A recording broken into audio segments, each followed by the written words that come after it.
Grand Rising, Grand Rising. Grand Rising all. Hope everyone's doing well.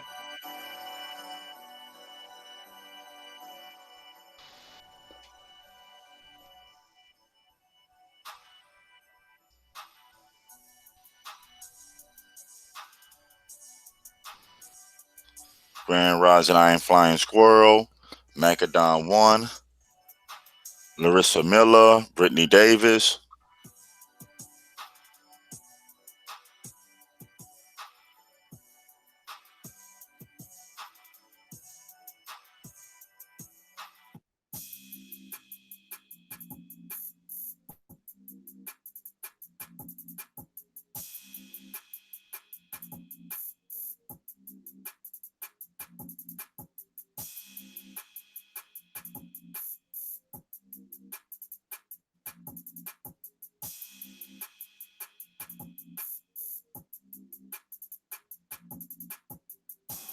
So yesterday's show was very enlightening to say the very least.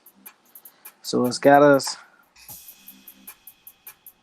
changing directions and changing course, if you will, Mm-hmm. because the more we try to go linear with this history that we've been taught, the more we realize that a lot of these things are happening simultaneously, Facts. especially with all this information about the land grants and it granting certain states, 23 at the time, during the Civil War, based off of Wikipedia and Civil War information online. The the right to not only purchase land, but also to purchase land in other states and put universities and colleges on. So what we're going to do today is we're going to try to follow the breadcrumbs, if you will, by looking at some of the first battles in the Civil War and see how they correspond to the universities that were the civil arts universities, the older universities, versus the land grant universities that came after. Because remember, they talked about there being a transition. Uh-huh. So we're gonna see if we can unravel this. So I'm going in and putting a link to the first university that was closest to Fort Sumter War in the Civil War. So give me a second.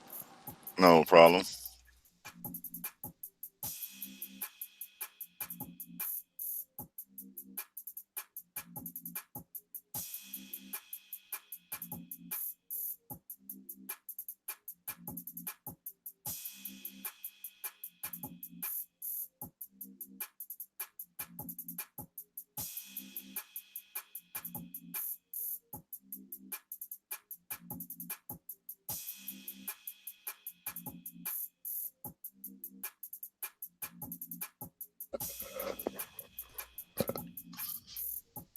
And Larissa Miller, tell him play his heart out this rising.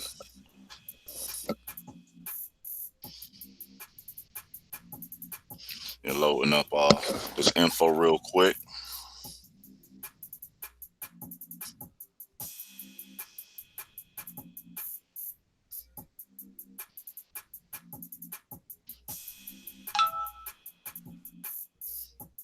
Okay, got that one.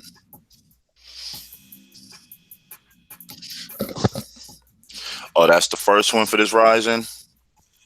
Yes, that's the closest college to the Fort Sumter Civil War battle.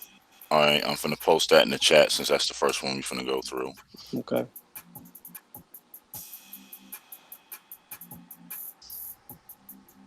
Well, And let I'll me pray. Brittany gonna put it out there in the chat. Grand Rising Red.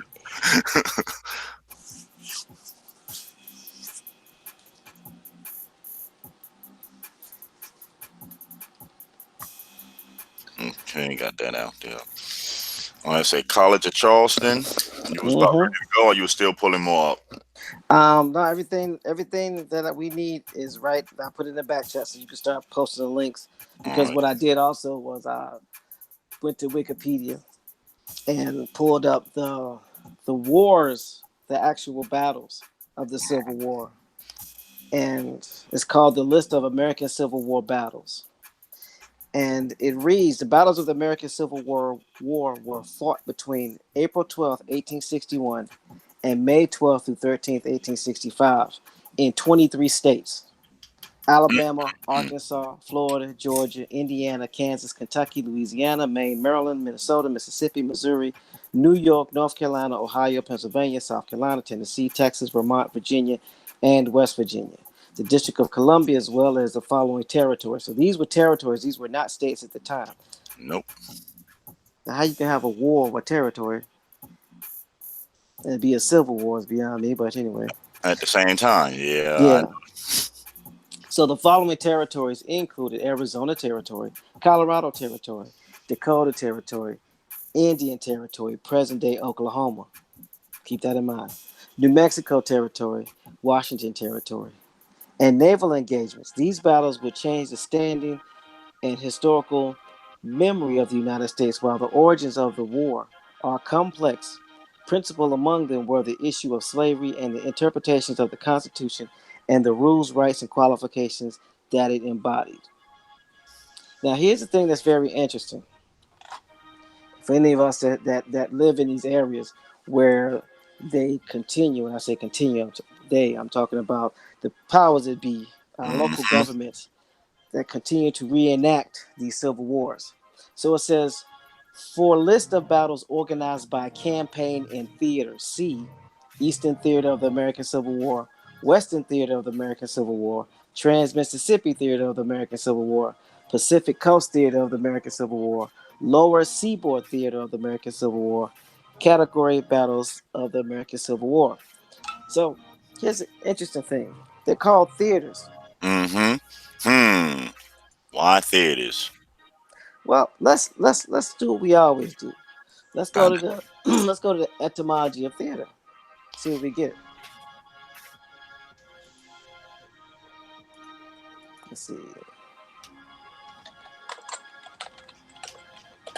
Theater.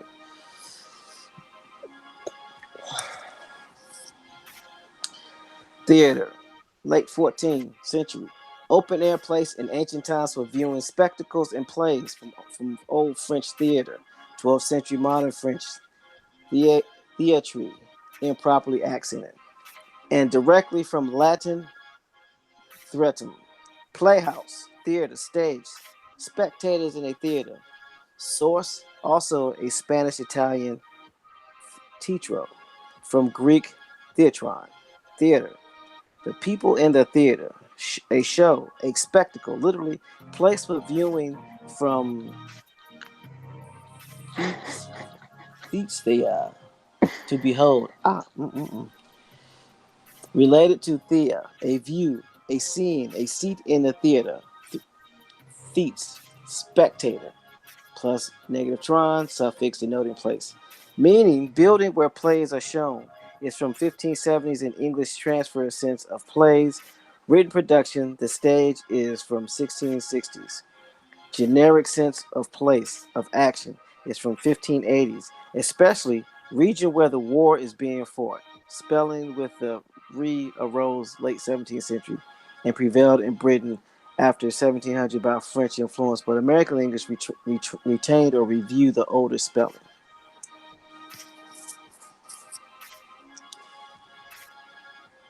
But it's interesting that the only time they refer to a theater is during the Civil War. They never, I mean, as many wars as we've had, none of the other wars seem to be broken down like by that way. Is it just me? I don't know. Maybe. You said a theater is considered a theater. They broke it down that a theater is considered a place where there's a spectacle, the stage, but they also put in there that it's also a place where wars are being fought, a region where the war is being fought. And I was stating that, to my knowledge, and I could be wrong, won't be the first nor the last time, that the Civil War in history is the only place where they talk about the war being broken down in the theaters. I just thought that was interesting, especially as many wars there have been on this soil. Hmm. So I had to answer a call real quick. all right, I just found that a little odd. So What was that? that theaters were broken down because you have basically two etymology breakdowns of theater. The first one being, viewing spectacle in plays, a place where spectators go to view a show, literally a place for viewing. But when it comes to, you get down to 1914, the special region where war is being fought, 1914. Well, they changed that. They put that in there after the war was fought, because before then it didn't mean that. So after the war fought, you're gonna turn it into something else. Yeah.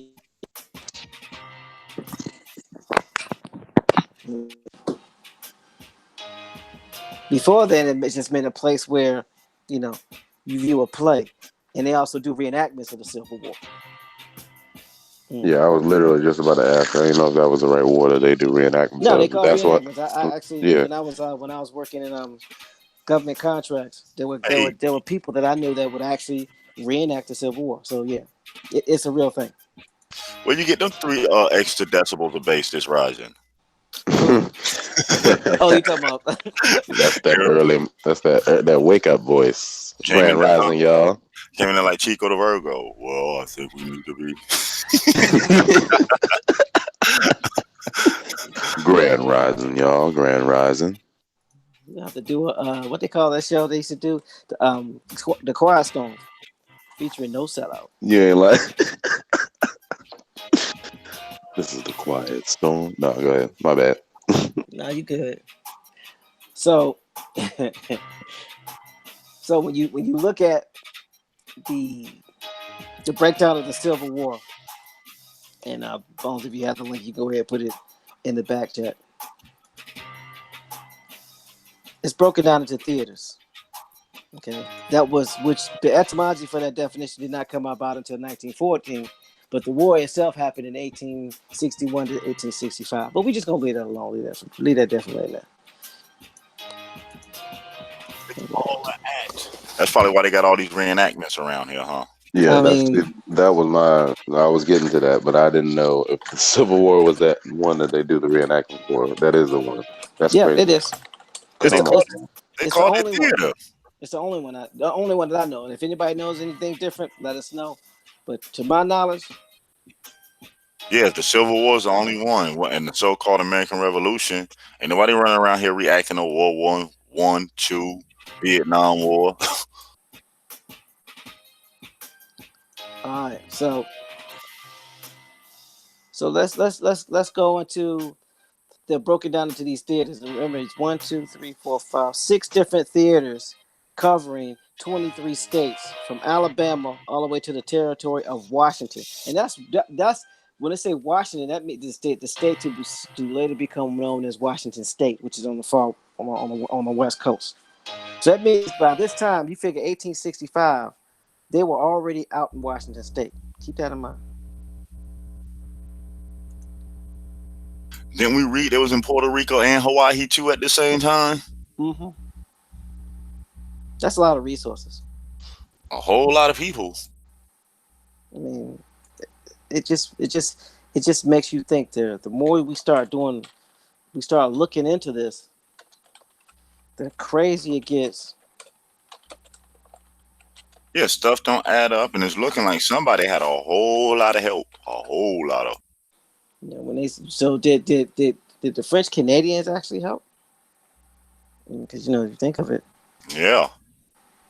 A whole lot of helping going on. Mm-hmm.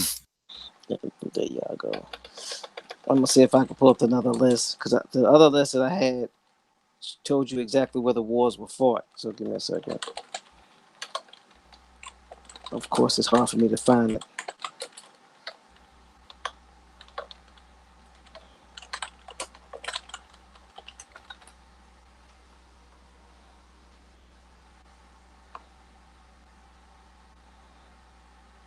Let's see.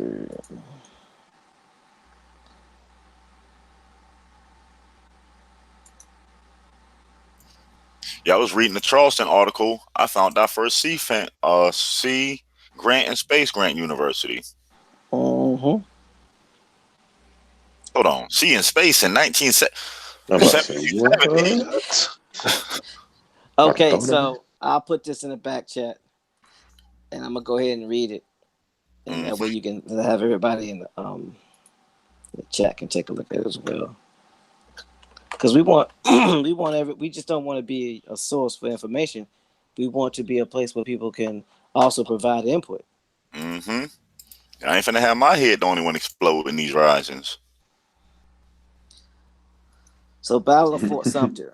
The Battle of Fort Sumter was in and of itself a small and insignificant engagement, but it served as the opening hostility of the American Civil War, and this seemingly minor conflict would unleash the full fury of war.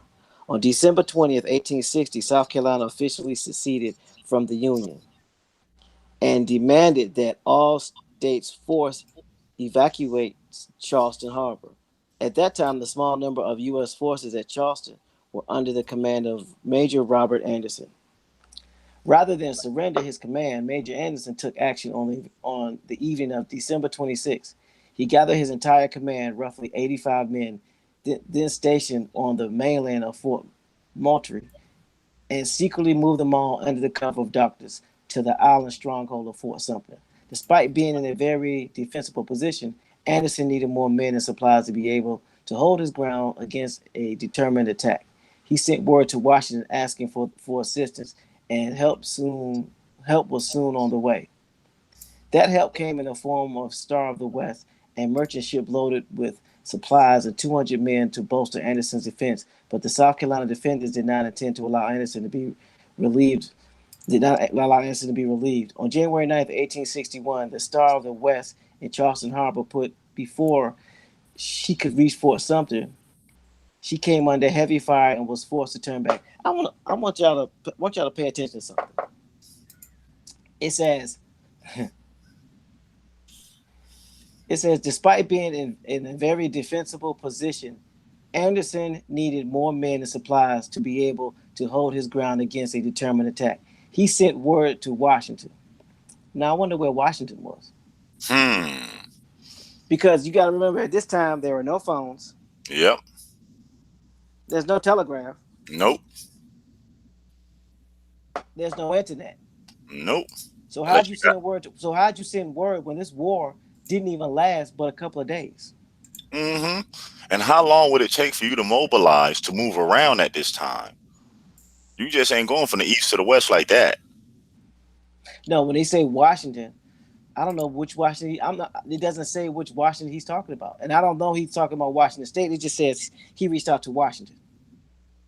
So I don't know if that was his commander, because we know it wasn't. We know it wasn't Washington D.C., the capital, Mm. because they seceded from the Union. Union, yeah. The Union was only left with two states. Again, the Union was only left with two states.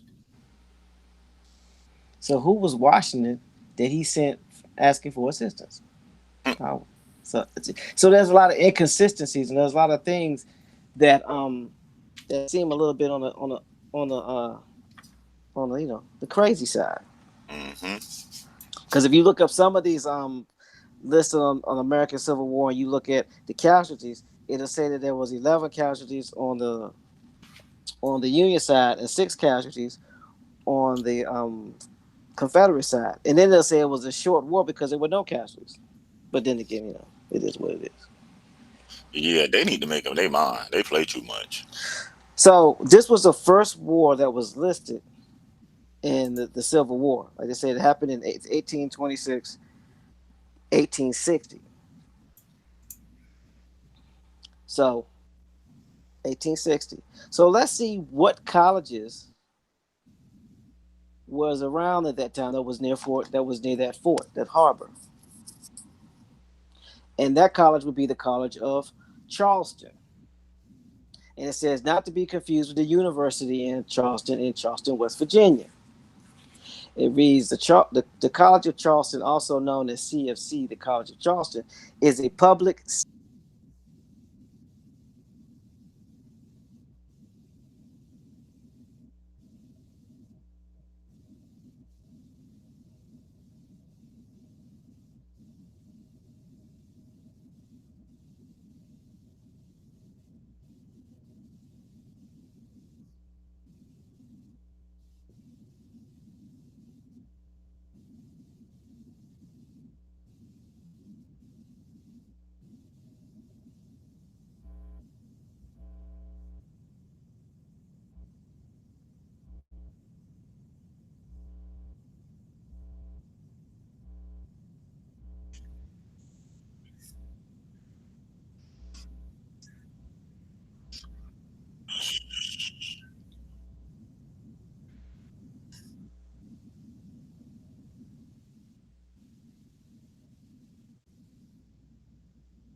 I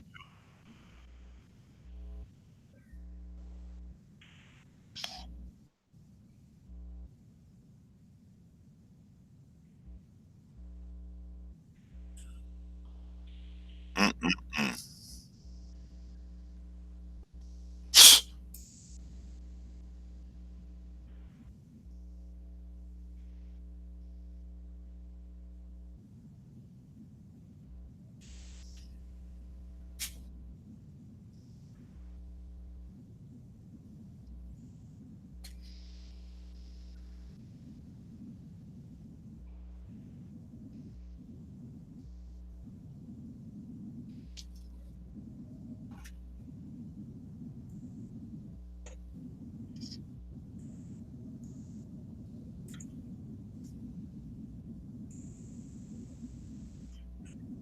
What's that keyword?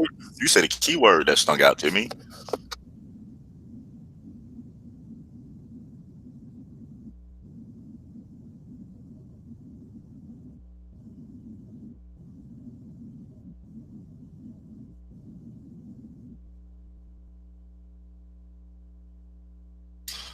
Man, man. I'm like, what? Why I can't get them type of deals?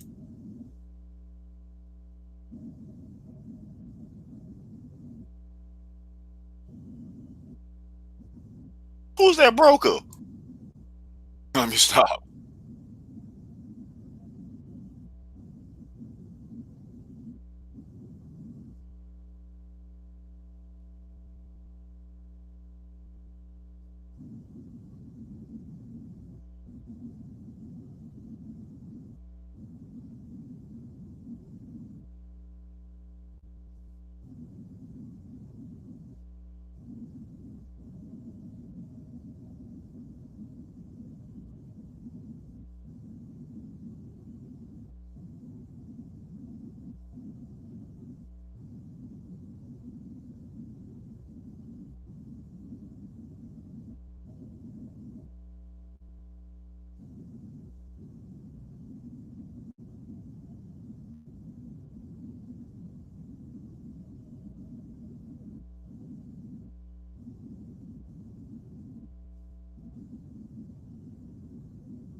I wasn't even talking.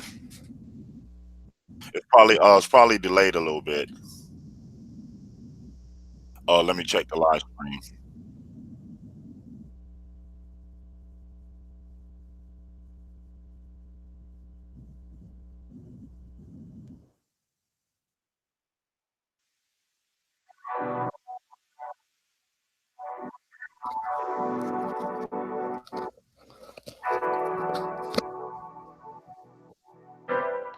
Yeah, the sound coming out all right. It's just it's 2 minutes delayed.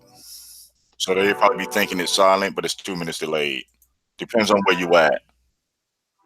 Guess it's because of the bad weather today. Yeah, I know we got them here too. Flash flood and thunderstorm warnings.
Hmm.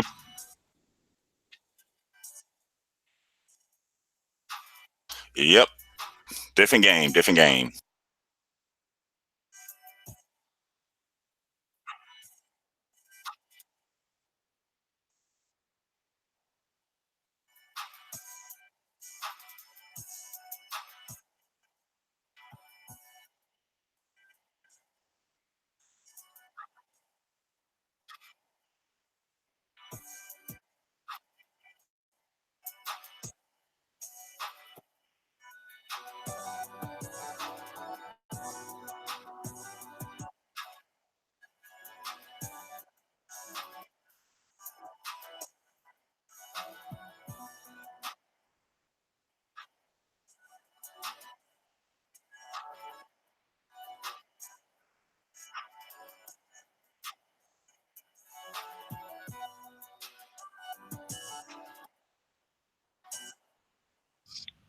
Mm-hmm.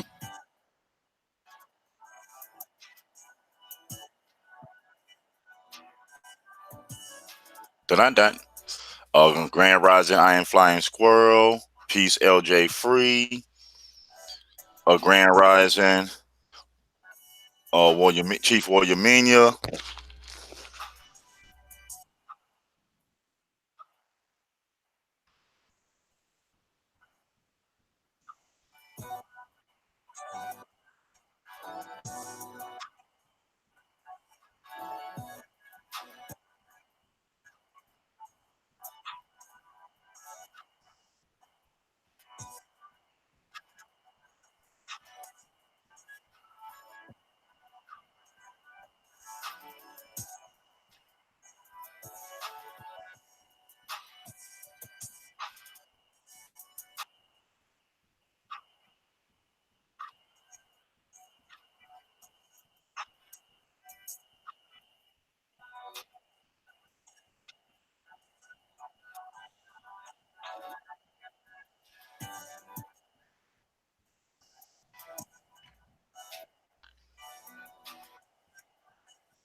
The setup.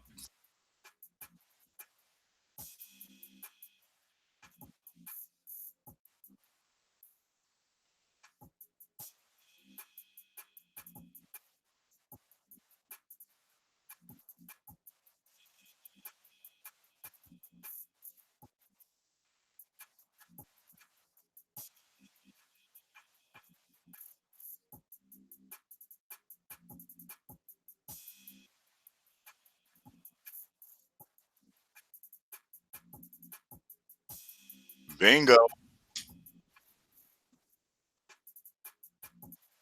Yep.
I'm just scratching my head again. I thought it was gonna be like a nice, smooth Friday rise, and I'm like, man, another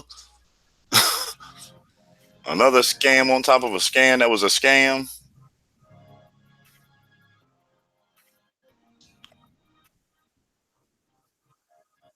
Doesn't make any sense. Could they be laundering it too? Oops, oops. Because I still want to know where they were getting these finances from.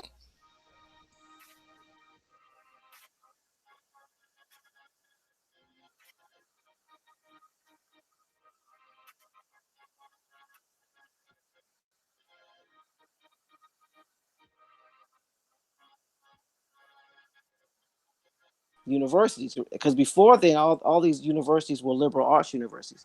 There were no agricultural and science and military universities. They had military schools, but they did not have a military, I guess, teachings or degrees in universities. So they're using these land grants to get that done. And if you think about it, the way that it's operating with these universities is the same way they use to get bills pushed through Congress. They tell you it's for one thing, and then they put something on the back end of it. Just a thought. Grand Rising Libra Sun, Grand Rising nonetheless. Grand Rising Chief Noyamina, Flying Squirrel, Peace, and LJ peace. Free. So, and this is just the first university, one of the oldest universities that's closest to Fort Sumter, which is where the first Civil War battle happened in 1861. So, what college was ended up being a land grant college in South Carolina? Does anybody know? Ooh, ooh, ooh, ooh, ooh. Go ahead, Bones. Top of the College of Charleston. We going that? We going now? Well, College of Charleston was the Are we going further back? yeah, no, we going parallel. Meaning, what I mean by that is you got to realize the College of Charleston was the liberal arts school that Mm. had the Sea Grant. Now remember, these universities that had the land grants didn't get built until between the wars and after.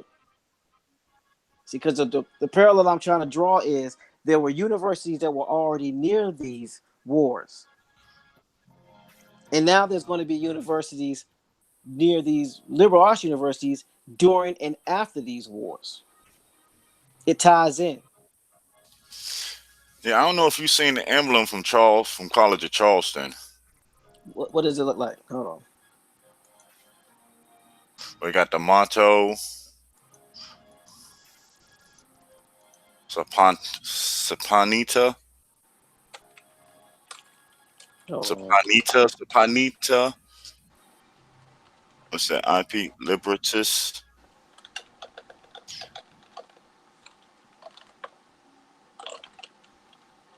I closed the window by mistake.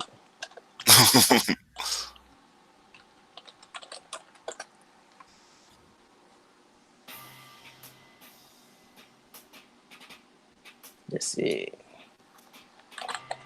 What sticks out about it? No, the beginning. The Sapanita. Oh. Sapientia. Tia. Ipsa libertas. Is that that's Latin, isn't it? Mm-hmm. Yes, his wisdom itself is liberty. Is that an Indian I don't know. that she's placing the thing over the head? I don't know. My brain just be working fast. It's kind of hard to make it out. If anybody knows what that emblem is and what the emblem means, please place in the back chat. Please. That'd be definitely interesting to know. Had me squinting so hard. Almost made two of me. Libra Sun brought up a good point. He said these colleges may have provided logistics and support, aka double agents. Yeah, remember we was talking about that yesterday. That it's kind of funny that at the same time the Civil War going on and all this expansion going on, that these colleges are being built. And I don't know how you doing construction in the middle of the woods and there's cannonballs and gunshots. Exactly. And they're not actually strategic at this time because these are basically militia. Yep. And like we were saying before, if you're going to have certain things and you're trying to take over land and stuff, you would need facilities to store supplies, food, resources. Because think about it, they only had two places. You ain't finna be running all the way back to two states, then coming way back to Texas to fight. Man, you'd be done lost by the time you made it back. Yes, exactly. Okay, so I found the Civil War chart. Let me put it in the back chat before I misplace it again.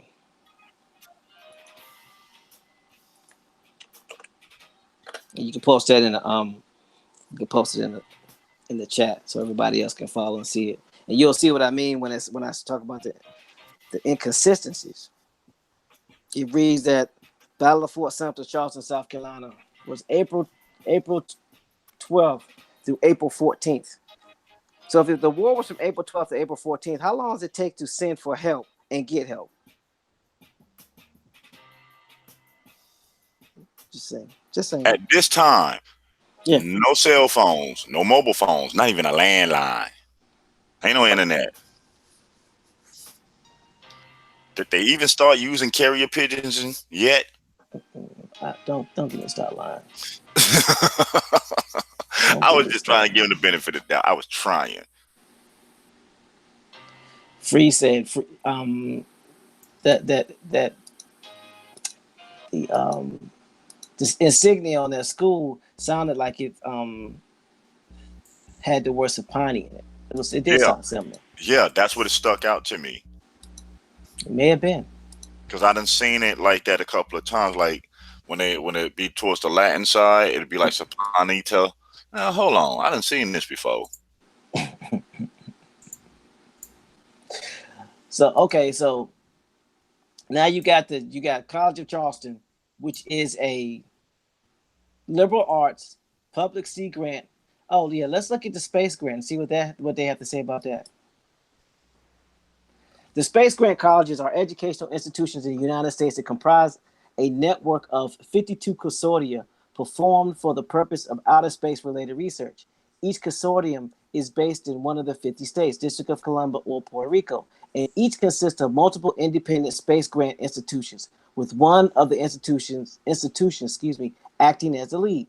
Similar programs include land grant colleges, sea grant colleges, sun grant colleges. Unlike in the land grant program, no economic rights to outer space have been granted in the space grant program, only money. Why would they have to put that in there? Go sit down, please.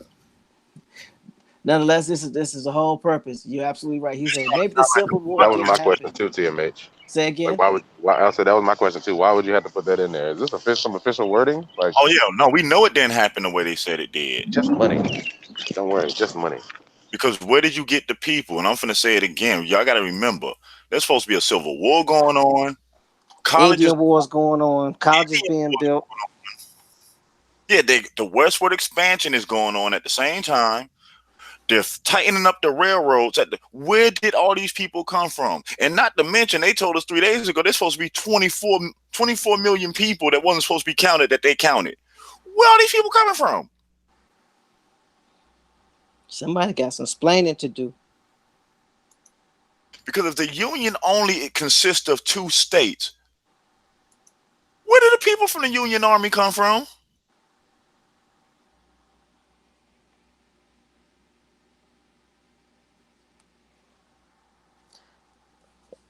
LJ Free has a good point. She says maybe they came in during a time of indigenous war and remixed the true story during their time of paper genocide, which is what it sounds like.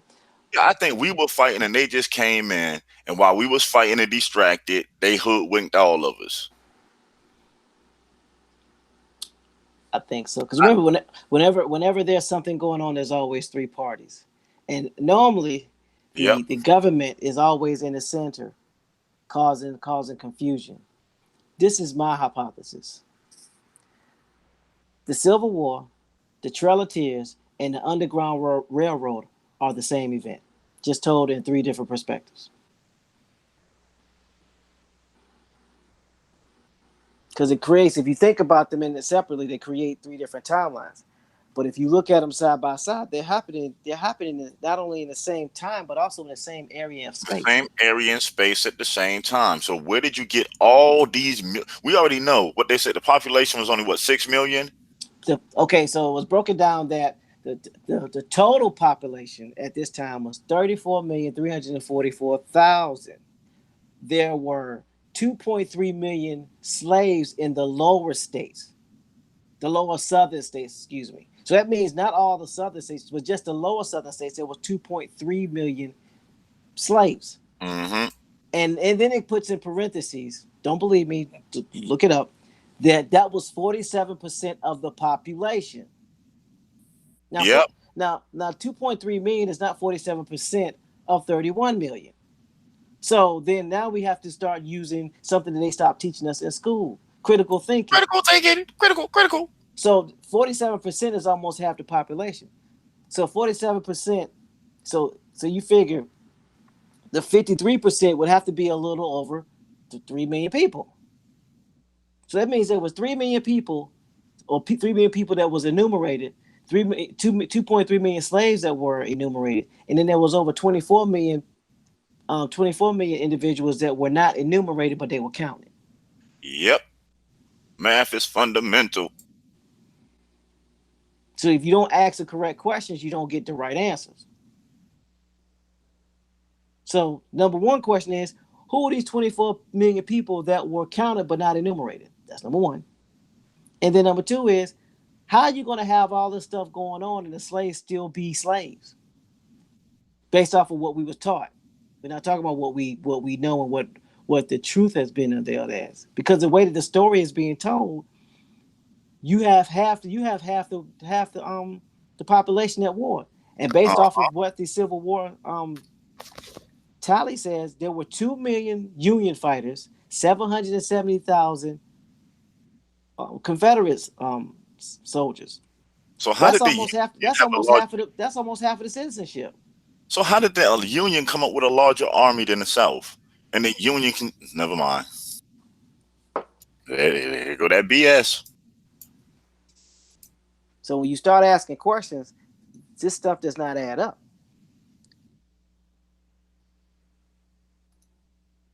So right now where it stands, the first battle was in Fort Sumter, Charleston, South Carolina, near the Charleston Harbor, which happens to be right next door to the College of Charleston, which was founded in 1770 before the Continental Congress and the United States declared for its independence from Britain. It's been endowed with $80.9 million, and it has a Sea Grant and a Space Grant. What? Hold on. And what year is this? What year is what? You said they got a seed grant and a and space. a space grant. Those grants were issued later. Yeah, but that's what I'm saying. I'm like, it just sounds like money funneling, a way to get money in and out that can't be questioned. And they're using nonprofit mechanisms to do it because they got the ideology and the paperwork from nonprofits from us. I cannot stress that enough. Hmm. And every time we keep looking up, it's always protected and hidden by a nonprofit because a nonprofit has bylaws and constitutions. And they also have, depending on the type of nonprofit, private foundation, not to be confused with a public foundation, it has autonomy. Yes, it does. So I don't know. Yeah, I'm like you. I'm like, could it been? We know that tribes were fighting. We know that different tribes were warring with each other. This is way before they came. All right. So I'm just adding on to your hypothesis about it. Could it be we were fighting each other and one of us made allies?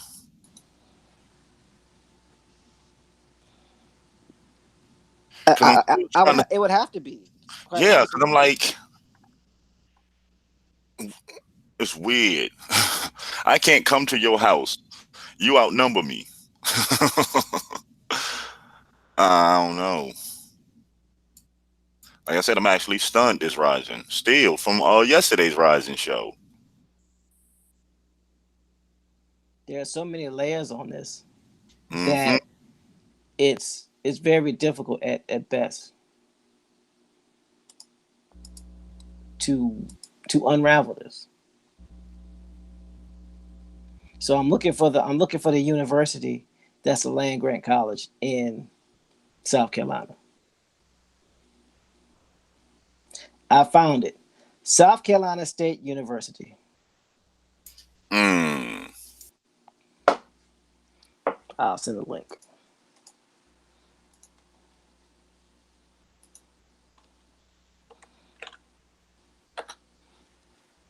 So, South Carolina State University, often referred to as SCSU or SC State, is a 4-year historically black university located in Orangeburg, South Carolina, United States. It's in the United States, of course. It is the only state funded historically black land grant institution in South Carolina. It's a member school of the Thurgood Marshall College Fund and is accredited by the Southern Association of Colleges and Schools.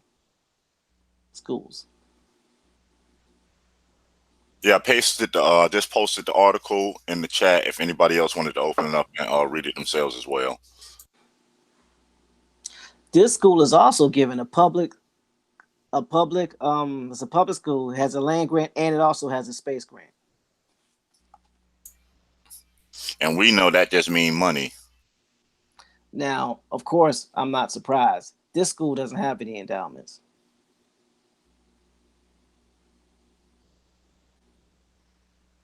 Yeah, nonetheless, even break that down even more.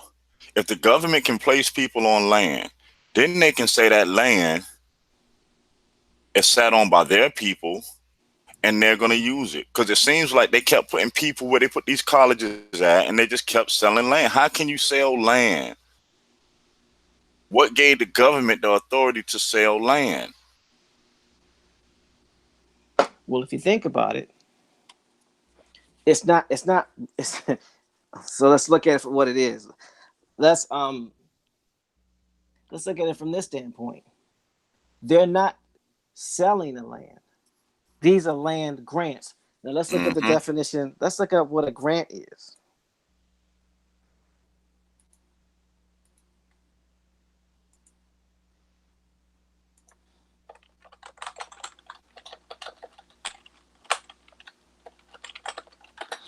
Grant.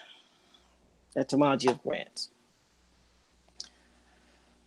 Okay, so late 14th century, grant noun. Something granted, authoritative, bestowal of a privilege, etc. From Anglo French, grant, Old French, grant with two A's.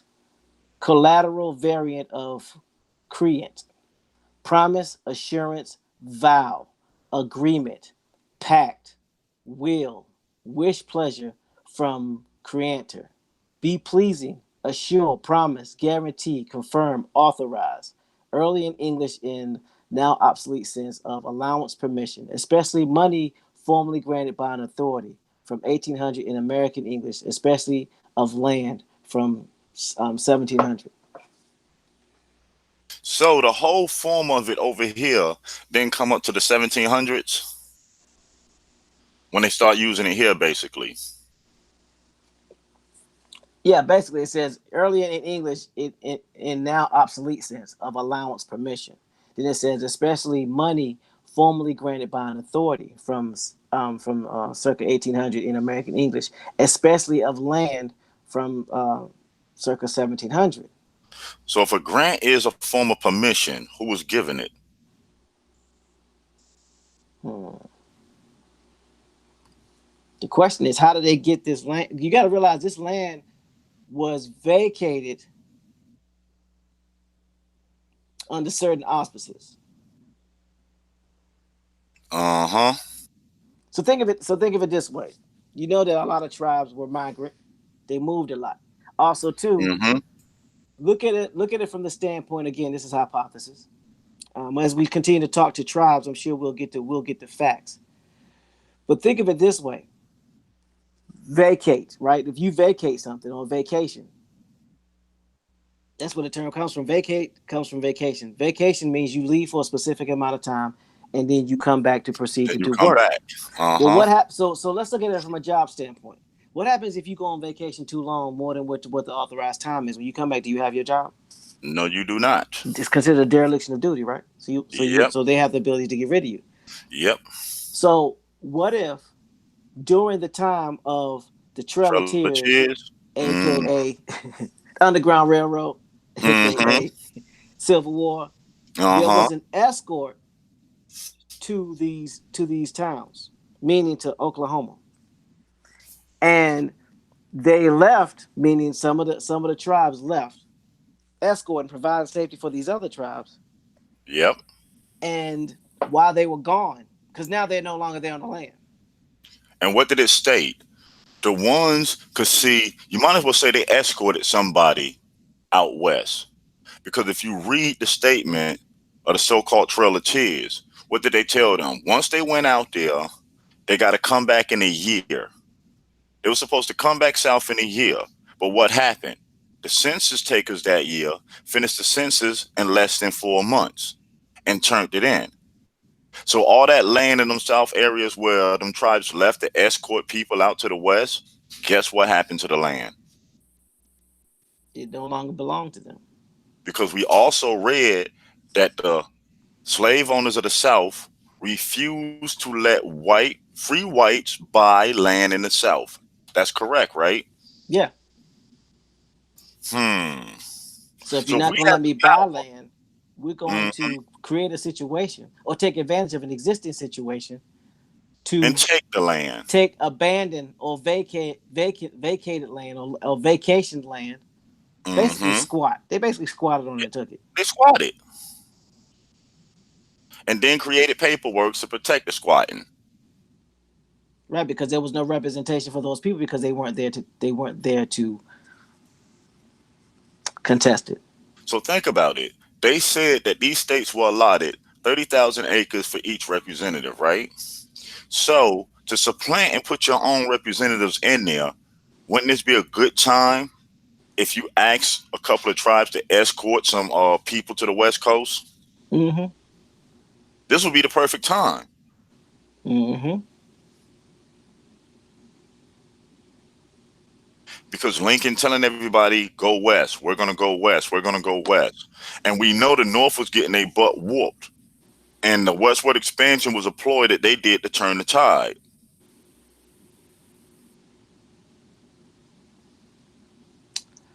Could that be the agreement in the deal that was broken? That we had a set of ancestors that were promised to take somebody across, and for them taking whoever it was over there and coming back, they were supposed to receive something. I can see how that's possible.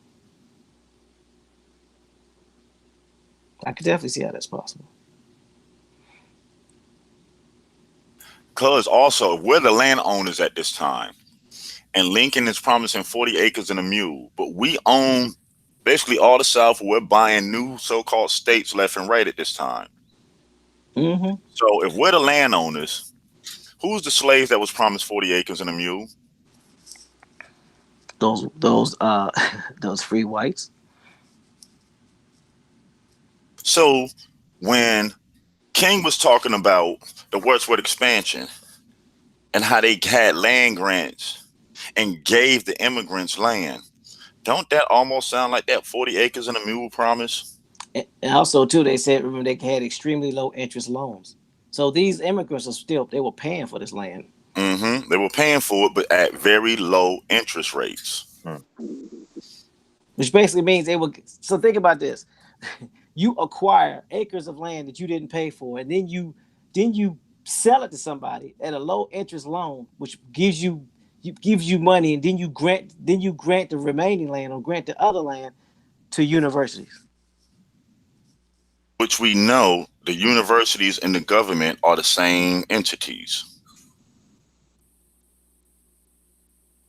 Interesting. Because don't these college people at this time, we read how the colleges were having these college students do research on stuff for these corporations and the government, right? Mm-hmm. And we know at this time, the majority of these students that came out went into government and politics like they still do today. Of course. College professors leave college, become a politician, run for president, become a president. Ex-politicians go back into colleges and get speaking arrangements and deals for these universities. And it's all tax-free money under a nonprofit that you can't question. Yep. Let's not forget about the lobbyists. Yeah. And by paperwork, could I dare say universities are sovereign? They are. Based off of their paperwork, they are sovereign. Oh, and anything that happens on the university stays on the university unless the act is so egregious and the public cries for something to be done. A la Joe Paterno? A la, no, I guess that wasn't UVA involved. Never mind. Virginia Tech. Yeah, the shooting in Virginia Tech. Yeah. Yeah, the shooting, all the different the cases that they have, the violence cases. We even mentioned about Aaron Hernandez. He was at the University of Florida. He shot 2 people before he got to the NFL. Right. They must be. They are sovereign then, if that's the case. Listen, this man shot somebody. He had 2 shootings when he was enrolled at the University of Florida. It's public knowledge. It's in his rap sheet.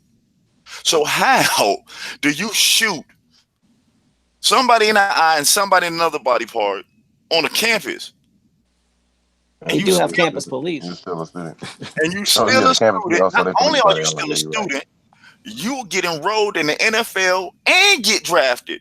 Right. And mess around, get drafted, and kill somebody in the NFL. Yep. Well, if I did it in college. Oh, y'all ain't sovereign NFL?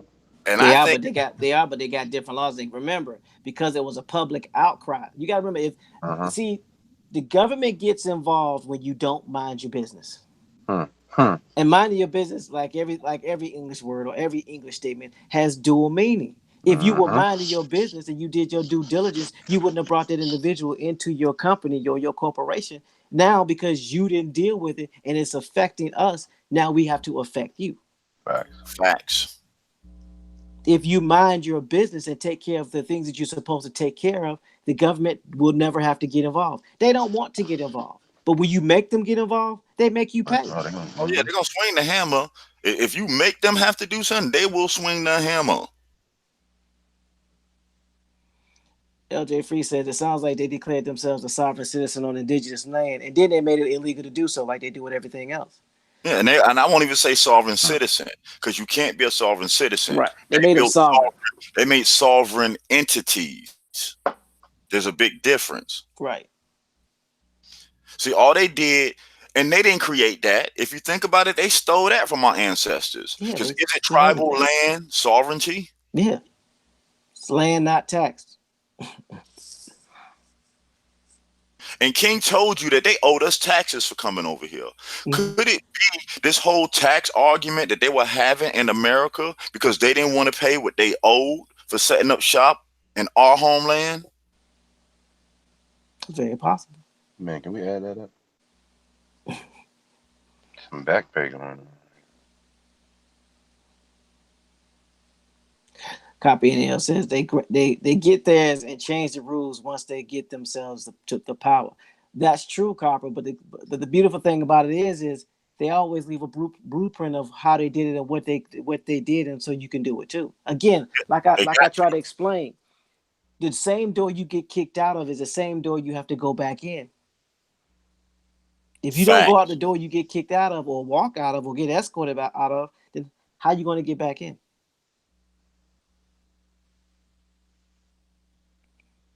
So LJ Free says low interest rates. Who determines interest rates?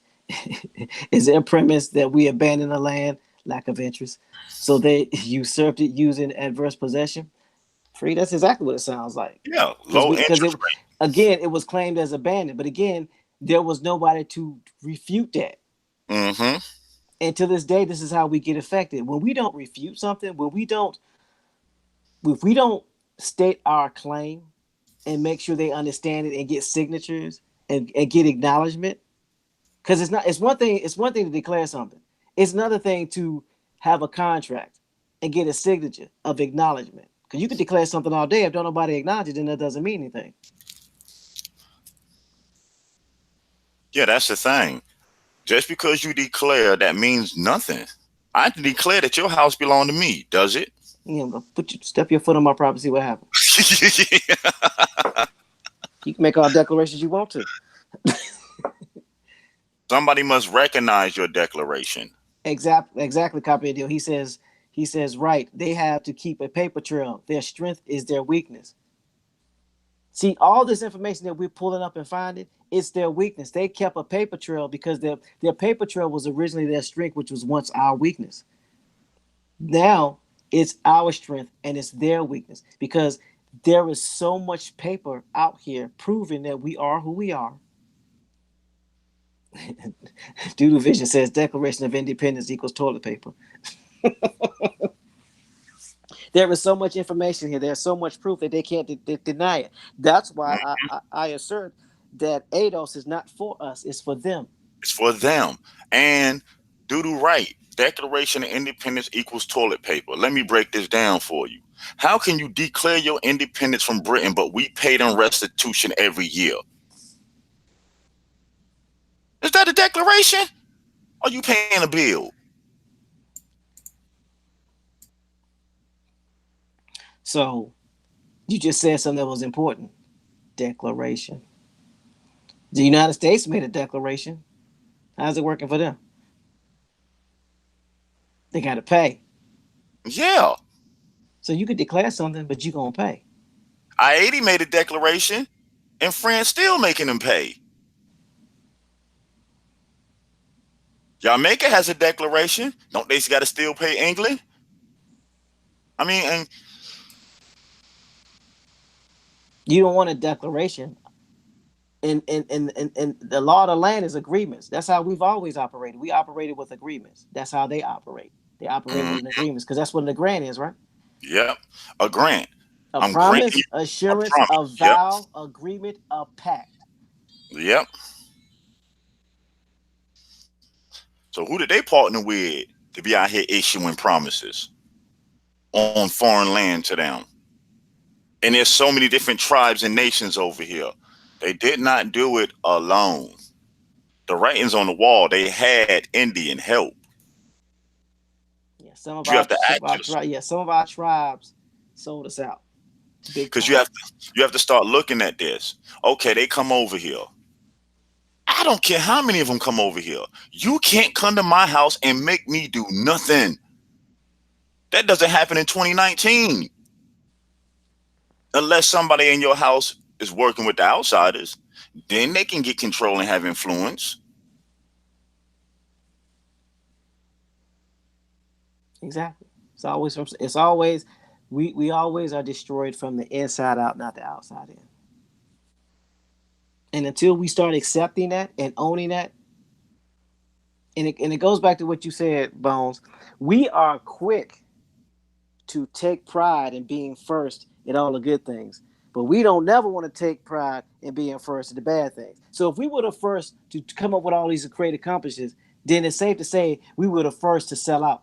We were the first to commit to sin. We were the first to do wrong. We were the first to be agents or double agents. We were the first to double cross. Why don't we want to own that? I'll wait. Oh, that's because it's somebody else's fault. Somebody made us do it. We're so great. Somebody made us be less than great. Man, get out of here. We gotta man up, woman up, to accept our responsibility and fix it. Period, point blank in discussion. Because the more we run from it, the more this cycle is going to continue, and then we're going to pass this on to our kids.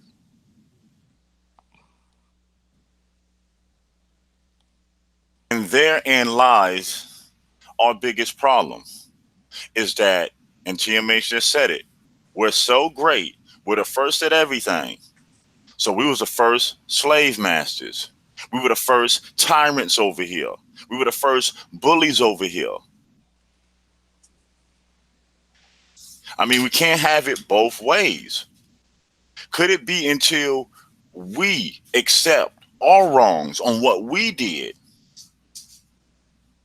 Because I'm a firm believer that we're way more responsible for this mess that we in that we want to take responsibility for. Because I'm finna say it again.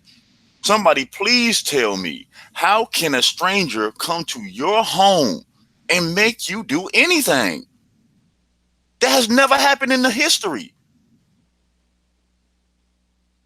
Now all of a sudden it's supposed to happen here. How long they been fighting over there in the Middle East trying to make them people do something? I'll Seems wait. like forever. Seems like forever. So how they came over here in less than 100 years made us do something? Really?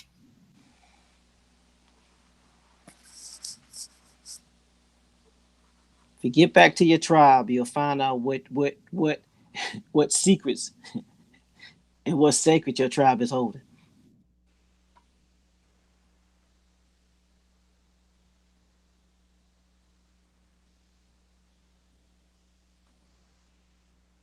I mean, we can't half do it. If we're going to dig and we're going to expose it, we must expose it all, even the parts that make us look bad. But in that moment, it's about acceptance.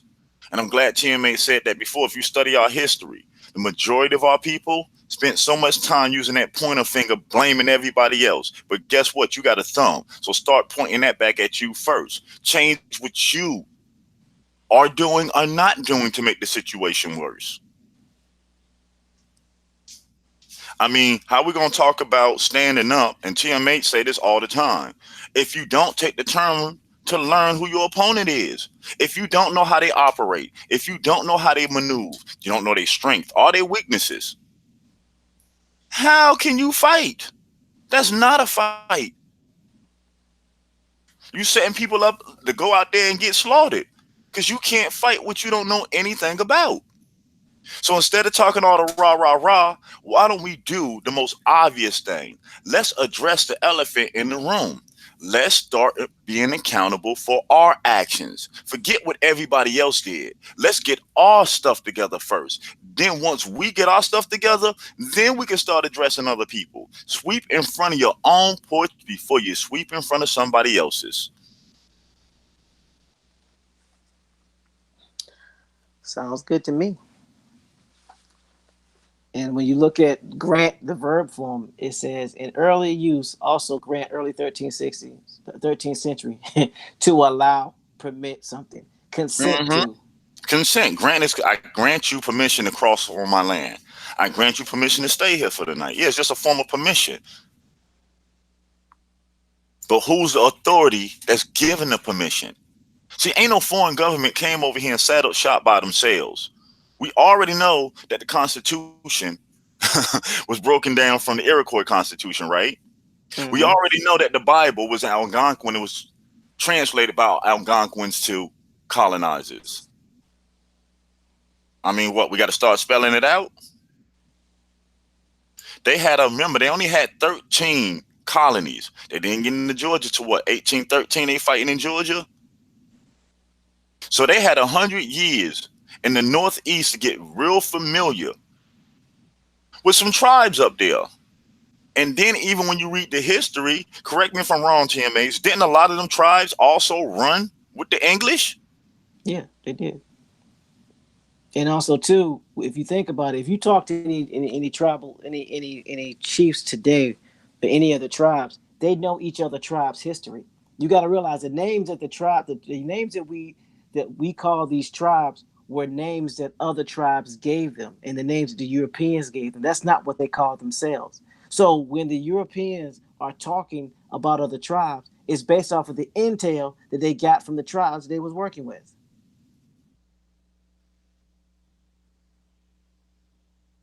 As you read, a lot of our tribes wasn't even dealing with the European.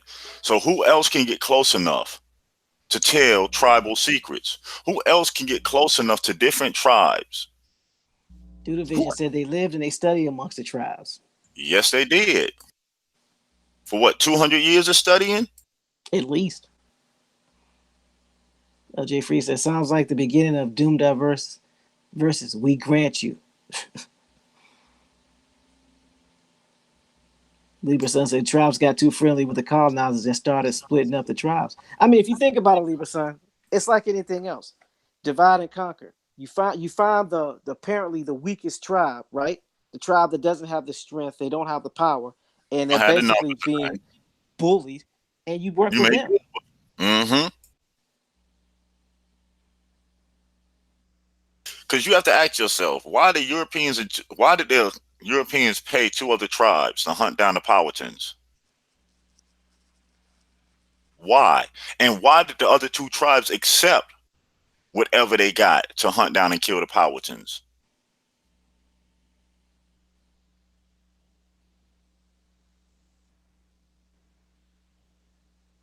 Who paid the Buffalo Soldiers? It won't the Buffalo. You got that right. What happened to all the bison?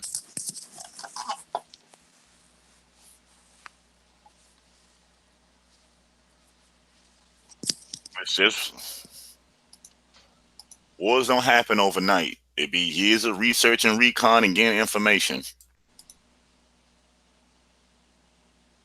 Yeah, this Civil War is a couple of 100 years in the making. At least 100 years in the making. Yeah.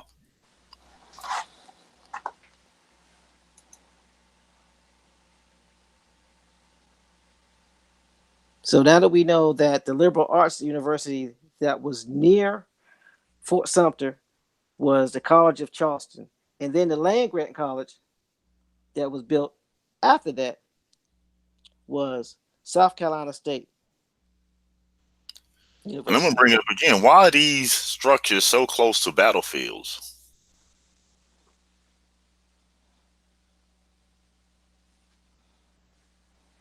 At the same time, Indian wars going on in all these areas. And then right before all this, didn't Andrew Jackson go on the Southern campaign? All through Tennessee, Mississippi, Alabama, Georgia, Florida. Didn't he go through a slaughtering campaign? We want to say like, what, 20, 30 years prior to this? Mm-hmm. And ain't this at the same time that each railroad is being built? Mm-hmm. And America just brought in 300,000 Chinese people in 1865 to work on the westward expansion of the railroad. So man? I mean, look, I'm trying to keep up what's being said in the chat. Duda Vision says Elijah Benoit, Thomas Jefferson, William Penn all studied and live amongst the tribes. Libra Sun said they defeated us the same way they defeated the Moors, tricking out their women. Good point, Libra Sun. The first blacks, the 1810 blacks. All white women. I'm gonna go right there and say it. The enemy of my enemy is my friend tactic. Should it depend on who the enemy of your enemy is? That same enemy can be your enemy too. I'm just saying. That's what Free says. And then Doodoo Vision says Powhatan equals Turkey tribe.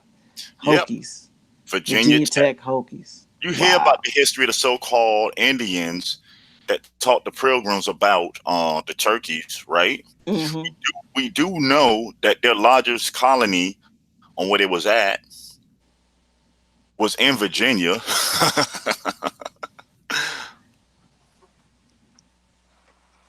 Wow, wow, wow, wow.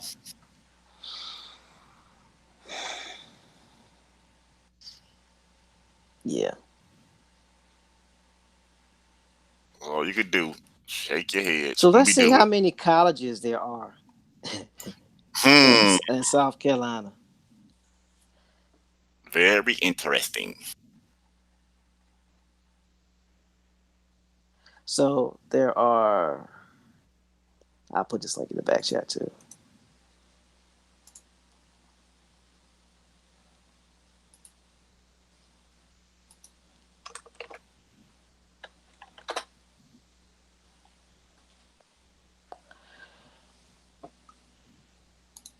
So there are 61 colleges and universities in the United States of South Carolina. The University of South Carolina in Columbia was the largest university in the state, with 29,599 enrolled for the fall of 2010. Trident Technical College in North Carolina, Charleston, excuse me, is the largest two-year college with an enrollment of 15,790.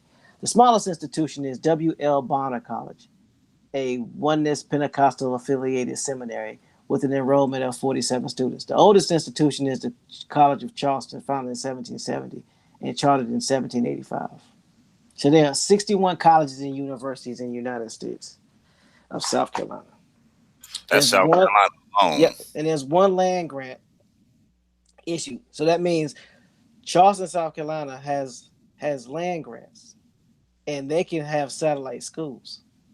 Yep. What did it say? If the state did not have appropriate land for the representatives, they are allowed to get land out of other states. A la New York owning parts of Wisconsin for timber. For timber. So this is what this looks like. You have out of state institutions. Now, and it says an out of state institution is a school based in other states offering programs at locations in South Carolina. That would be Brown Mackie College, Centura College, ECPI, Golf Academy of America, ITT Technical Institute. ITT Technical Institute is no longer and is no longer at school. Miller Moult Technical College, South University, Strayer University, the Art Institute, University of Phoenix, and Virginia College. That's funny. You go to a Virginia college in South Carolina. I'm just saying. Hmm. Does Virginia own it? Well, well. So let's look at the Virginia colleges in South Carolina and see what it states, because I don't want to be making assumptions. Mm-hmm.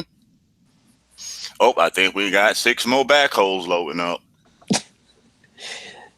Virginia College was a private for-profit college located primarily in the southeastern United States. Virginia College offered classes, certificates, diplomas, and degrees related to specific professions such as health and medical, information, technology, business, office management, and criminal justice. Virginia College is also offered online as a degree program. So it is a for-profit, professionally accredited school.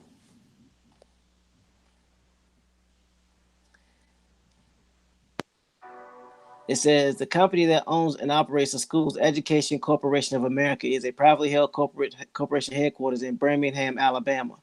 ECA also owns Virginia College Online, which offers distance education and academic promises via the internet. Golf Academy of America, Culinary Institute of Virginia College, offering degrees in the culinary arts.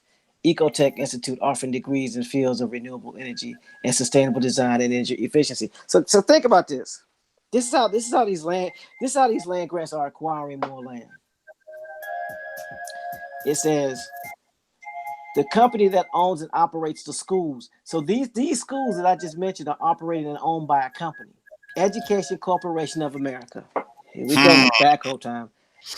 Beep, beep, beep, beep, beep, beep, beep. All right, right there, right there. Okay, yeah. Just I don't care where you dig. Just dig it all up. Dig it all up.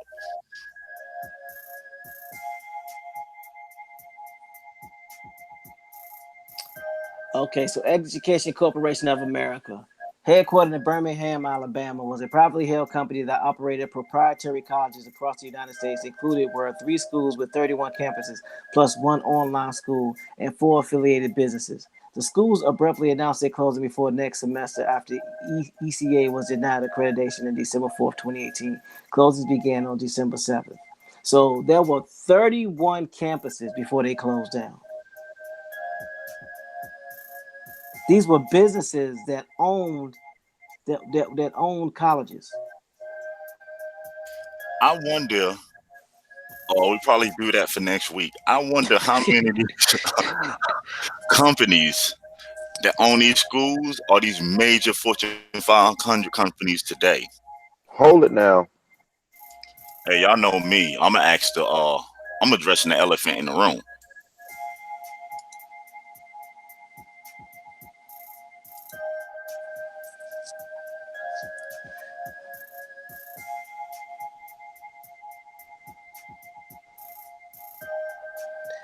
So James says Thanksgiving. Due Division says Thanksgiving equals our day. The Pilgrims were starving. Indigenous tribes were already observing this time of the harvest long before any European land on these shores. That's fact. LJ Free says sounds like they're trafficking across the state lines with these land grants. That's exactly what they're doing. They're granting land from state to state through these colleges. So you get a land grant. So then the schools have the opportunity to purchase land. So it's not the United States purchasing the land. It's the corporations or the nonprofits purchasing the land. Purchasing the land because these are nonprofit companies. Matter of fact, when you think about it, yeah.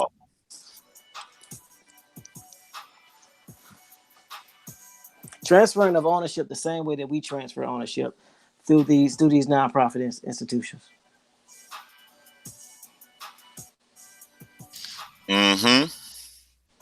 Because with these boards and these panels that they have, don't nobody know what's going on behind closed doors.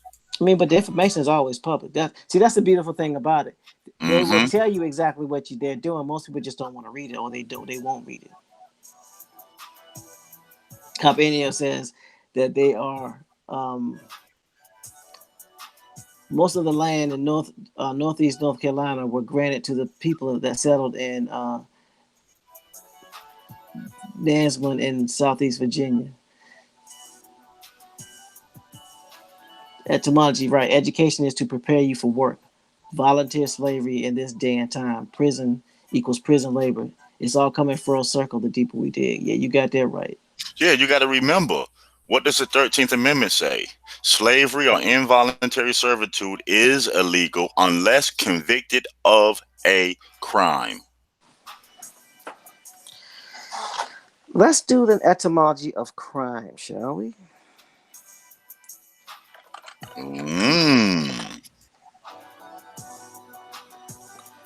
Crime. Oh my gosh. That bad? Okay. Mid 13th century. Sinfulness. Infraction of the laws of God. That's the first. You can't make this up. What? Can you run that back, please? Crime. Mid 13th century. Sinfulness. Infraction of the laws of God, from Old French criming. Crime. Mortal sin. From Latin criming. Genitive criminis. Charge, indictment. Accusation, crime, fault, offense, perhaps from scenary, to decide, to shift. From pi root cry, to stive. Thus discriminate, distinguish. It says, but Klein, citing Brugman, rejects this and suggests cryman, which originally would have been cry of distress. Tucker also suggests a root in cry words that refers to English plaint or plaintiff, meaning offense punishable by law, act or omission, which the law punishes in the name of state, is from the late 14th century. Sense of any great wickedness or wrongdoing is from 1510s. The Latin word is glossed in Old English by facing, which also meant deceit, fraud, treachery, crime wave. First attested in 1893 American English.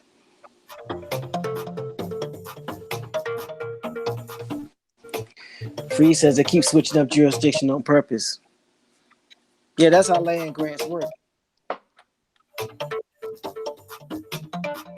Except for they're hiding the jurisdictions in plain sight using colleges and private foundations and nonprofits. Yeah, you said a word when you was reading crime that stuck out to me too. What was that? Scenario. The crime is dictated depending on the scenario.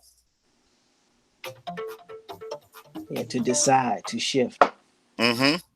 Because depending on who the judge is, it might not be a crime to them, depending on the scenario. It's like they said a person steals food because they haven't eaten in 3-4 days. Most places don't consider that a crime because of the scenario. That's true. So the Pi root word cry or Cree, spelled Krei, is the Proto-Indo-European root meaning to sieve, thus discriminate, distinguish. Informs all or part of, ascertain, as you say, in ascertain land, certain, concern, concert, crime, criminal, crisis, critic, criterion, decree, diacritic, discern, disconcert, discrete, discriminate, endocrine, excrement, excrete, garble, hypocrisy, incertitude, recriminate,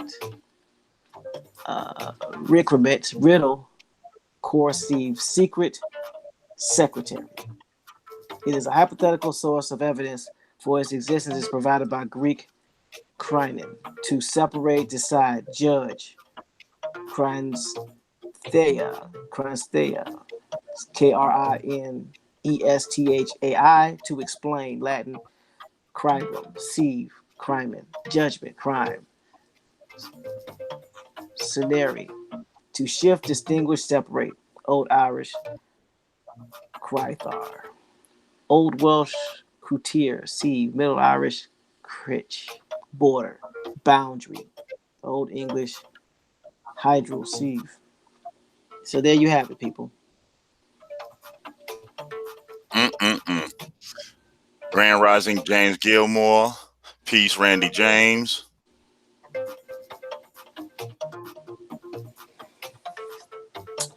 Wow. That's all I can do.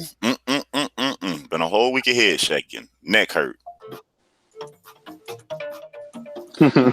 So because you got to realize universities are still building and grabbing land to this day. Campuses are they still constantly growing. expanding. Yep, they constantly expanding.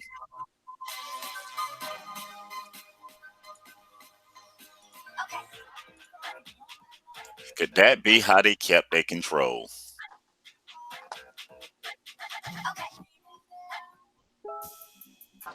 Peace. Grand Rising, Copper Neo. Peace, Copper Neo. I know you done came in here. I heard you pulling up. I think I heard like 3 front end loaders, 2 backhoes, a dump truck. So what you came to blow open this morning? No sell. I got the dynamite. The C4. Man, where you get some C4? TMA done broke the off switch on the digger. I don't have a whole lot, but I don't have a whole lot of time, that is. But I took a trip recently. Y'all were talking about, I didn't mean to break up the conversation, but speaking of crime and pitting people against each other, I took a trip back down to North Carolina on Wednesday and went to the courthouse. And interesting how the same place that they prosecute crimes and send people to prison, they keep all the documents for all of the things they've done throughout the colonial period and into the United States government and the county and state period. So I went into the Berkeley County Courthouse and found because their records go back to 1722 when the county was incorporated, and this was a few years after the end of the Tuscarora War. I talk about the Tuscarora often because this is kind of a point of focus for me in my genealogical stuff.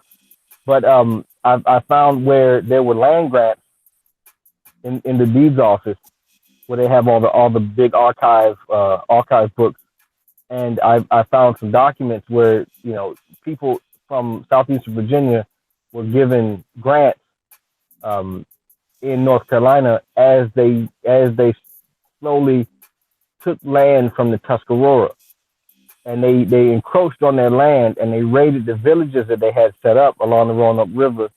And you can check the Wikipedia article on the Tuscarora War, where they talk about they raided the villages and took slaves, took the women and children as slaves. And so when in the South, in like near the Neuse and Tar Neuse and Pamlico rivers in North Carolina, those people began to revolt. The people that were near where the governor's mansion was in Berkeley County were friendly with that section of the Tuscarora. Those clans that were right there in that area were friendly with the colonists because they were trading with them. But the places that they raided were in the South, and so a war broke out, and they not only did. Now this is going into everything you guys have been talking about in the last 20 to 30 minutes. They tried to acculturate the prominent people in these in the Tuscarora specifically, but the Catawba Sioux and some of the Cherokees that were further out west. All of these tribes that they had been in contact with, they began to acculturate the prominent members of those tribes. And those people in those tribes, we always told that, slaves took the name of their slave owners because they had to, because they were in a bond. That's not always the case. Because you have the people that were leading some of these clans in these tribes were taking on the names of the colonists and the diplomats and the politicians that were there, in one part because they were intermarrying with these people and having children, but also they were doing business together, and so it was easier for the colonists to refer to, let's say like an Indian chief that was in the area by their own name. They would just say, "Well, we're going to call you. We can give you our name, so that way it'll be easier for us to refer to you. Now we don't have to, to use this name we're not used to." So you have a lot of these people, these prominent people in these tribes that are leading these tribes, changing their names to that of the colonists. Like in this case with the Tuscarora, Chief Blunt. Chief Blunt was also, if I remember correctly, the child of a colonist and an indigenous woman, but he ended up becoming the chief of part of the tribe, and so they turned the chief in the north, Chief Blunt, against Chief Hancock in the south, and they have Chief Blunt team up with all of these other tributary tribes that were allied with the colonists in Albemarle. They called North Carolina back then Albemarle, and they all turned against Chief Hancock, and they rounded him up and arrested him, and they executed him. Well, that's when they set up the Tuscarora Indian Woods Reservation in Berkeley County. That tract of land was set up for Chief Blunt because they signed a contract with him saying that he would be the chief over all, the king they referred to him as, over all the Tuscarora, and they would have him and all his people stay on that land. And so they set up missionary Baptist churches. So those parishes became missions, and those missions became missionary Baptist churches. And you have schools, Indian schools for Indians and Negroes that were in this area, and they were set up for the people that were there to acculturate them, to get them to go along with to learn English and to take on Western identity and Western ways, because they wanted because they figured if they could get to the Indian, to the wild Indian, and tame him and give him their own ways, then there wasn't going to be as much of a fight over who owned the land. That, along with intermarriage and so on and so forth. So you go to the courthouse, you can find all of these documents. You can find where they were giving away land that they were taking from the Indians. to people that had settled in the Nansemond region in what's now Suffolk, Virginia. You go from Suffolk to Berkeley County, it's maybe about an hour drive. It's not very far. Okay, so you had people that were in that area that had contact with the Nansemond Indians, and that's how they found the Taranaka Nottoway Indians, who were cousins of the Tuscarora. So these are all the same people, and they used political agreements that they had with certain groups against other groups, and so they had us fight each other while they sat back, took all the prisoners that they got as slaves, and they put them on the plantation. There's a plantation down there near Windsor in Berkeley County, the main area where the courthouse is.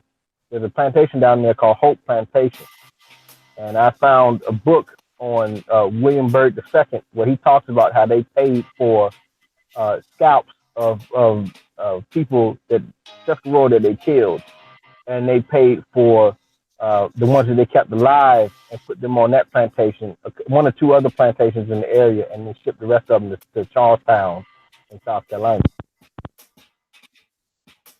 You said something that was interesting to me when you say prominent. Ain't today we consider our athletes and entertainers our prominent members? And don't we watch our athletes compete against each other like rivals? I'm just saying. Exactly. We encourage it. I mean, could this be another mechanism that keeps us in this endless cycle of getting nowhere? Because I ask myself this: if we supposed to be the relatives of these so-called slaves, these so-called Africans, they want to call us, that they don't like, that they never liked, that they did all this effort to send back home, why do you turn around and pay us an arm and a leg to shoot a basketball, to throw a basket, to throw a football, or to catch something, or to fight? Why?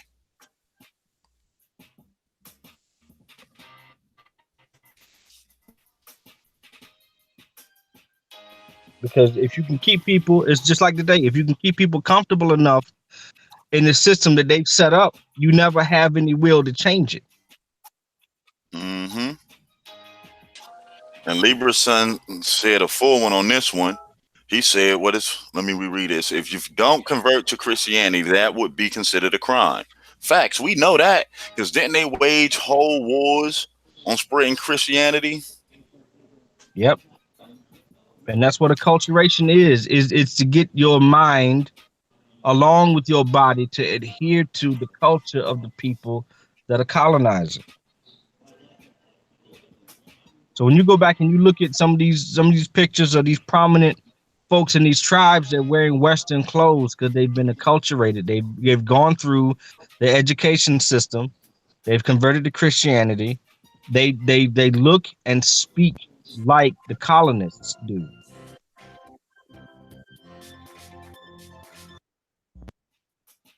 Mm-hmm. And like we were talking about last week, a lot of these folks, not all of them, but a fair amount of them in key places at key times were what you would call a mulatto. They were children of an intermarriage between a prominent colonist, a politician. Yep.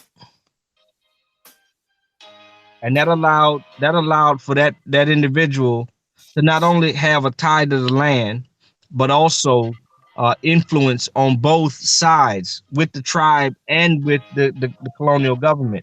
So now you see how it was easier for a lot of these contracts and a lot of these ceasefire agreements, or these treaties rather, to be signed.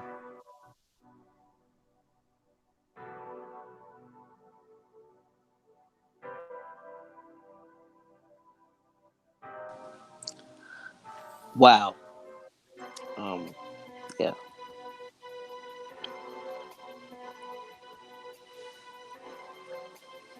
So things are starting to come together. So this information can be found in the courts. So I wonder what we will find in the courts in Charleston. I wonder what we will find in the courts in Richmond, Virginia, or even in our own hometowns that we live now. Absolutely. Mind blowing stuff because I found some of it in this quiet, small courthouse that, is in the middle of nowhere, documents that go all the way back to the early 1700s. So how'd you know to go to that courthouse? Well, I went to that courthouse initially last year because I was doing some genealogical work, and my grandmother, my great grandmother, told me about her great grandmother, and that was all. They all came from because she was the one that came here to the Hampton Roads area from Berkeley County, and they were in a small town called Lewiston. And if you look up in New York in the Tuscarora Reservation, their main city is Lewiston because it was taken after the main town that was in the Tuscarora Indian Woods. It was because all of that was a reservation. And she told me about that town. I went there and I checked everything out, and I said, all right, well, there's legal documents around here somewhere, and they would either be in the library or the courthouse. Library was closed, so I went to the courthouse that was across the street, and I found not only documents from my fourth great grandmother, where she bought land. Now get this, in 1874, she bought a tract of land for $25. And they talk about our people and say that back then we didn't have any money, but she had $25, which was a lot of money back then, for a so-called slave to buy land on, to raise their children on. And so all of it started to unfold from there. So I went back yesterday, well, not yesterday, Wednesday, and tried to find more documents, and I found a lot more stuff. And when you call that the science of genealogy? Oh, it's absolutely a science and I say a science because you can build hypotheses based on the documents you had before you that begin to put a picture together of what happened hundreds of years ago. Now you said something that was very important that ties into the census. When did your fourth generation grandmother buy that property? What year? 1874. 1874. So that means she was not considered someone that didn't have rights. Exactly. She had a right to purchase land. There were a group of women who didn't, and they didn't get a right to purchase land until 1920, which basically goes back to what we were saying with the census. I wonder who that is. So your fourth generation grandmother would not have been considered black. Correct. She was free colored. And people got to remember that. Why are they saying free colored and black at the same time? That's telling you they're two different classes of people. Right. Free colored. And her designation was changed to mulatto at one point. And then later on, after she got in her 50s and 60s, when you got to the turn of the century, then they all became black. Yeah, 1920 we became black. Yep. Before then, that title that was not talking about us. Stop using the eye test when you hear these titles. Remember, they're just statuses and titles. It has nothing to do with the pigment of your skin. Because it says color or race. Color was not removed until 1960. Remember that. Yep. So it was color or race. And it gives you get the numerator gets to choose color or race. Black. Okay, so are you saying it's black in color or black by race? Because the race is a class. That's how you classify somebody. I appreciate y'all giving me the opportunity to get on. I gotta jump off, but thank you for that. And I'm gonna keep listening in the background. All right, thanks for sharing, Company. We appreciate you, bro. All the time, my brother. Respect. Right. Peace. Another radical, amazing, great Grand Rising bill, I must say. Proof from a courthouse, first-hand information.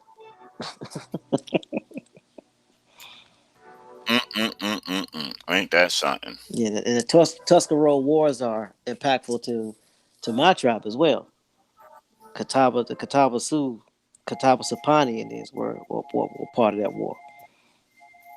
So looks like I got some courthouses to go visit in Wayne County and also in Caswell County in North Carolina.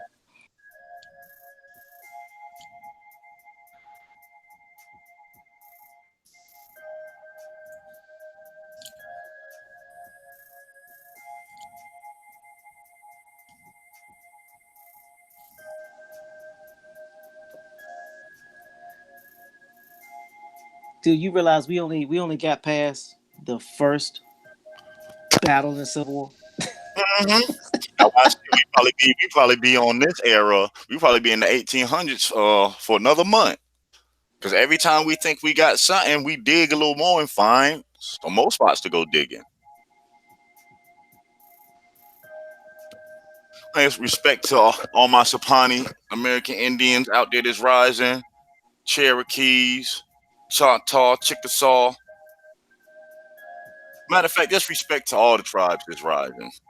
Everyone that's out here on these front lines digging up this information, putting their best foot forward so the rest of us won't have to go through this anymore. Respect for all that you do. Yeah. Libra Sun was stating that he was saying that the combination split up the tribes. And I say combinations opposed to half breeds because I don't want to sound derogatory because we all got people in our family that were considered mulattoes. So I just say combinations. Yeah, the combinations was because this is where we say we have to be honest with ourselves. If we study our history, we didn't want no part of them either. We abandoned our people too. We abandoned the crossovers and they abandoned the crossovers. So the third party and the crossovers got together. Because wouldn't the crossovers be the children of the third party? Mm-hmm. Oh, okay. I'm just checking. And those are the ones that were indoctrinated. Those are the ones that were chiefs. Those are the ones that eventually, did the double crossing. That's the crossover, right? And we ain't talking about basketball handles. Not yet. No, not yet. Like I said, on that note, any closing remarks from the panel? Peace to the chat. Much respect. We always appreciate the energy you guys bring. Love the feedback. That's why we love reading your comments. Peace to the panel. Just continue to do your genealogy. Copper Indio proves that if you do your genealogy and you do the research, you will be able to have supporting documents to go along with everything that we've been doing and everybody else on these social media platforms are talking about and sharing this information. So continue to do your genealogy, and also let's start accepting responsibility for our part in this mess called America. I'm done. I see we had Mad Life Films join us and Libra Sun. Any closing remarks from either one of you that's rising? What's up, B? I just like to say good morning, everybody. I'm tuning in. I'm be tuning in more often.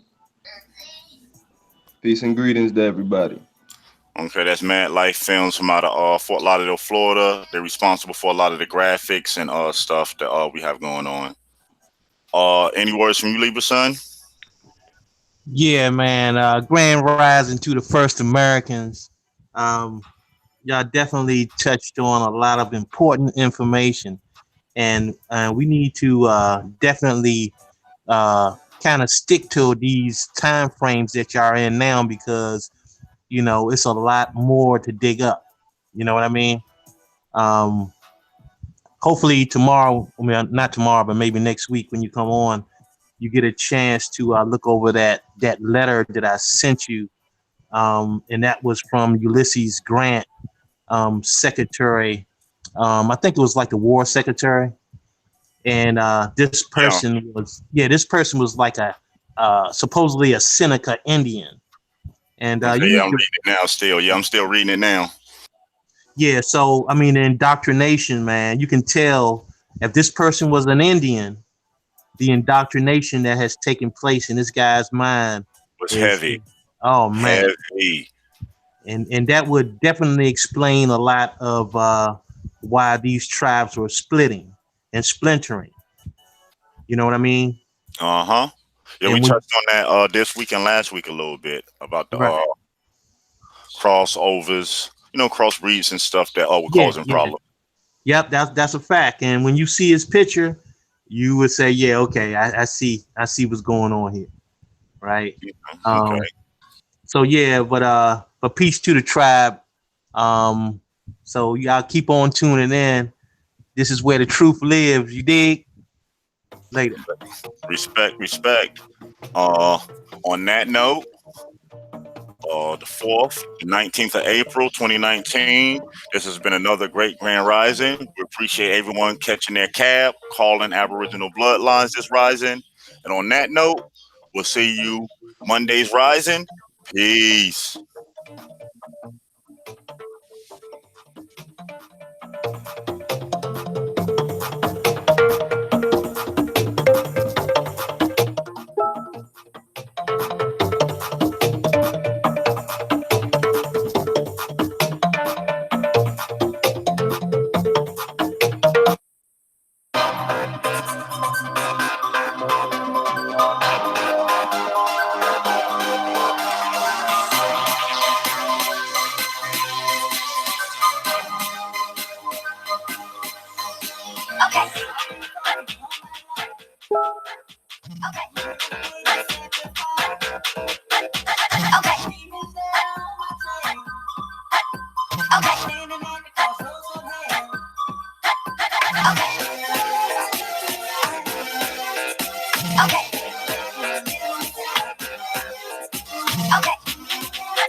Okay.